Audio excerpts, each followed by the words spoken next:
वाच्य बताना होता है। नया टॉपिक है आपके लिए, ठीक है।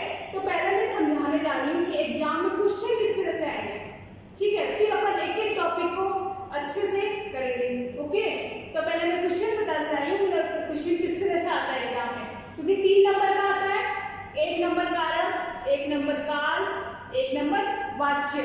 तो निम्नलिखित वाक्य में निहित कारक काल वाच्य लिखो। ये क्वेश्चन एग्जाम 10th बोर्ड में आएगा, ठीक है। 3 नंबर का है, 3 नंबर बहुत इंपॉर्टेंट है। तो जैसे मैं एग्जाम्पल देने जा रही हूँ, पथिक को दूर जाना था, ये पंक्ति है, पथिक को दूर जाना था। इसमें आपको क्या पहचानना है, कारक पहचानना है। दूसरा काल पहचानना है, मतलब किस समय ये क्रिया हुई, ठीक है। उसके बाद वाच्य पहचानना होता है। इसके लिए आपको कारक के भेद आने चाहिए, काल के भेद आने चाहिए, और वाच्य और उसके भेद आने चाहिए। तो सबसे पहले थोड़ा सा उदाहरण में शॉर्ट में बता रही हूँ। इसमें पथिक को दूर जाना था, तो पथिक को आ गया। को किसका चिन्ह है, कर्म कारक का, तो इसमें कर्म कारक हो गया। जाना था यानी घटना हो चुकी है, जाना था, ठीक है, भूतकाल। और कृतवाच्य यानी जिसमें कर्ता प्रधान हो गया कृतवाच्य। सबसे पहले थोड़ा सा इंट्रोडक्शन दे देती हूँ। कारक के 8 भेद होते हैं, ठीक है, और काल के 3, काल वर्तमान भूत भविष्य वाच्य, कृतवाच्य, भाववाच्य और क्रमवाच्य, ठीक है। तो इन तीनों के भेद अपन को समझना है। पहले मैं क्वेश्चन एग्जाम में किस तरह आता है उसका एग्जाम्पल आपको देने जा रही हूँ, क्योंकि जब तक भेद नहीं आएंगे ये आप पहचान ही नहीं पाओगे। रोगी से उठा नहीं जाता, रोगी से उठा नहीं जाता, से आ गया तो करण कारक हो गया। वर्तमान काल नहीं जाता यानी वर्तमान काल चल रहा है, भाववाच्य नहीं का बोध हो गया, जहाँ पे कार्य किया नहीं जा रहा है वह भाववाच्य हो गया। बालक ने भिखारी को रोटी दी, कर्ता कारक ने आ गया, कर्ता कारक का चिन्ह ने, भिखारी को रोटी दी, भूतकाल और कृतवाच्य हो गया। मैं सांप से डर गया था, कर्ता कारक हो गया, भूतकाल और कृतवाच्य हो गया। अब इसकी पहचान अपन कैसे करेंगे कि कौन सा कारक है, काल की पहचान तो चल हो जाएगी, और वाच्य।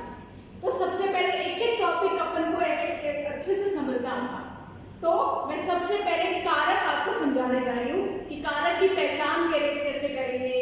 पहचान के लिए कारक की परिभाषा आनी चाहिए, कारक के भेद आने चाहिए, कारक के भेदों के विभक्तियां आपको याद होनी चाहिए।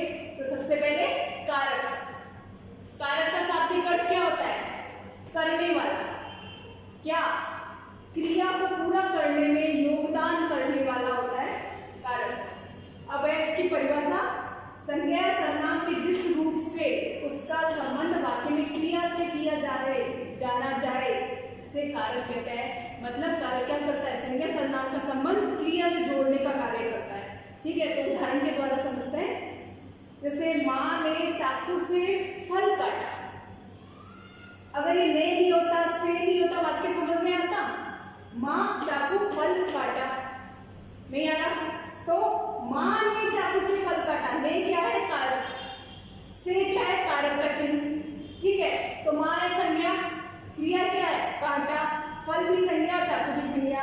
तो कारक क्या कर रहा है, एक ही शब्द को वाक्य को जोड़ने का कार्य कर रहा है, संज्ञा सर्वनाम का संबंध क्रिया से कर रहा है। तो कारक यानी करने वाला यानी जोड़ने वाला। एक और उदाहरण समझा देती हूँ। राजा ने भिखारी को कंबल दिया, ने आ गया कारक का चिन्ह, भिखारी को कंबल दिया, तो ने और को कारक जोड़ने का कार्य कर रहा है। इस प्रकार कारक यानी संज्ञा सर्वनाम का संबंध क्रिया से करने वाला कारक होता है। अब कारक के भेद कितने हैं, 8 भेद है, ठीक है। कर्ता कारक, कर्म कारक, करण कारक, संप्रदान, अपदान, संबंध, अधिकरण और संबोधन कारक, ये 8 भेद है। अब कारक की एक सारणी होती है, वो आपको रटी हुई होनी चाहिए हमेशा, जो कि मैं बताने जा रही हूँ। ये कारक की सारणी है, कारक परसत, ठीक है। परसत किसे बोलते हैं, कारक के चिन्ह को, या विभक्ति बोलते हैं या चिन्ह को बोलते हैं। तो ये सारणी है, कर्ता का चिन्ह ने, कर्ता ने, कर्म को, ये चिन्ह है, जहाँ पे ये आ गया नहीं आ गया और कर्ता कारक जहाँ को आ गया और कर्म कारक, करण से के द्वारा, करण साधन प्रकट करने का साधन है, साधन प्रकट करने हेतु आता है। संपदान के लिए, अपदान से, संबंध काकी के रारी ने नामी ने, अधिकरण में पर पे, संबोधन हे अरे ओ री, ठीक है। तो ये सारणी है, इसको आप ऐसे रटे रखना, कर्ता ने कर्म को करण से, संपदान के लिए, अपदान से अलग, संबंध काकी के रारी ने, अधिकरण में पर पे, संबोधन हे अरे, ये सारणी आपको याद होनी चाहिए। अब हम एक एक करके कारक के भेद को अच्छे से समझेंगे, ठीक है।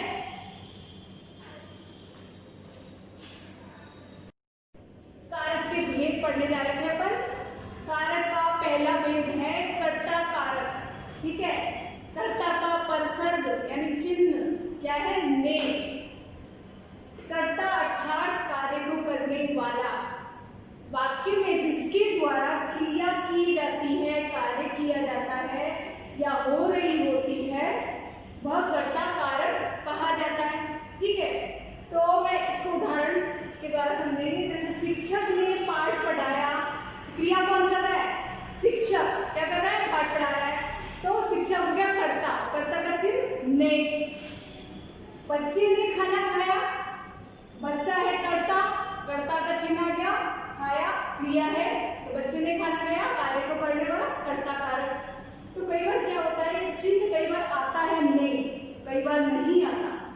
जहाँ पे चिन्ह आता है उसको कहते हैं परसर्ग सहित, जहाँ पे चिन्ह नहीं आता, चिन्ह यानी ने नहीं आता, उसको कहते हैं परसर्ग रहित।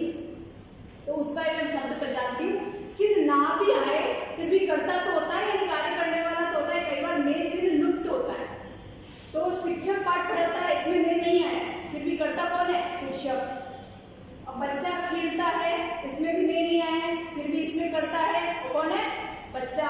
तो कई बार चिन्ह आता है, कई बार नहीं आता, ठीक है। तो इस प्रकार हम समझेंगे कि परसर्ग रहित और परसर्ग सहित में क्या होता है, दोनों परिस्थितियों में क्या होता है।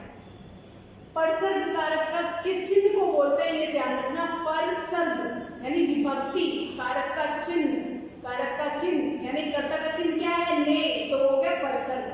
तो परसर्ग सहित वाक्य में क्रिया सक्रमक और भूतकाल होती है, भूतकाल में होती है, मतलब परसर्ग जहाँ ने होता है वहाँ क्रिया हमेशा भूतकाल होती है, ये चीज हमेशा ध्यान रखना, और क्रिया होती है सक्रमक, ठीक है। और जहाँ पे परसर्ग रहित वाक्य में क्रिया अक्रमक तथा भूतकाल में होती है, तो ने परसर्ग केवल भूतकाल की सक्रमक क्रिया के साथ ही लगता है। मतलब जहाँ पे ने आ गया, बाकी क्रिया देखना हमेशा भूतकाल होती है। जैसे शिक्षक ने पाठ पढ़ाया यानी पाठ पढ़ा चुका है वो, यानी भूतकाल। बच्चे ने खाना खाया यानी खाना खा चुका है, शिक्षक पाठ पढ़ाता है, इसमें ने नहीं आया, ठीक है। तो अब है, ये हो गया कर्ता कारक। कारक का द्वितीय भेद है कर्म कारक, ठीक है। कर्म क्या होता है, जिस पर क्रिया का प्रभाव। कर्म का कारक का चिन्ह है को, संज्ञा या सर्वनाम, ठीक है। सर्वनाम,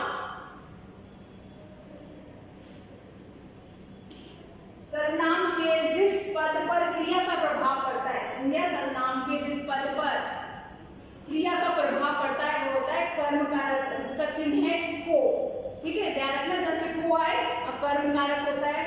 ऐसा अगर परसर्ग को होता है, जैसे राजा ने चोर को पकड़ा, तो राजा तो हो गया कर्ता, चोर हो गया कर्म, क्रिया का प्रभाव किस पर पड़ रहा है, चोर पर, तो चोर हो गया कर्म, चिन्ह हो गया को, यानी कर्म कारक जिस पर क्रिया का प्रभाव पड़ता है वो होता है कर्म कारक। अब पुलिस ने अपराधी को पकड़ लिया, तो इसमें अपराधी है कर्म, ओके, को पकड़ लिया, कारक का चिन्ह आ गया।